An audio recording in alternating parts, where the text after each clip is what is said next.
Sen kimsin? Ben Ali'yim, asıl sen kimsin? Ben Ali'yim. Sen Ali olamazsın. Ne demek olamam, ben oyum. Oho, sen daha Efe olacaksın da, Polat olacaksın da, döneceğim bir de Ali olacaksın. Ne demek olacağım, ben zaten Ali'yim. O elindeki ne? Muska, benim muskam. O zaman sen Efe'sin. O Efe'nin muskası.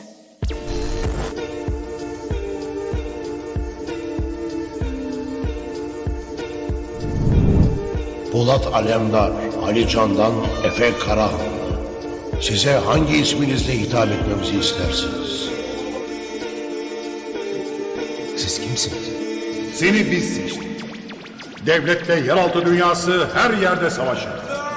Ve biz bunları izleriz.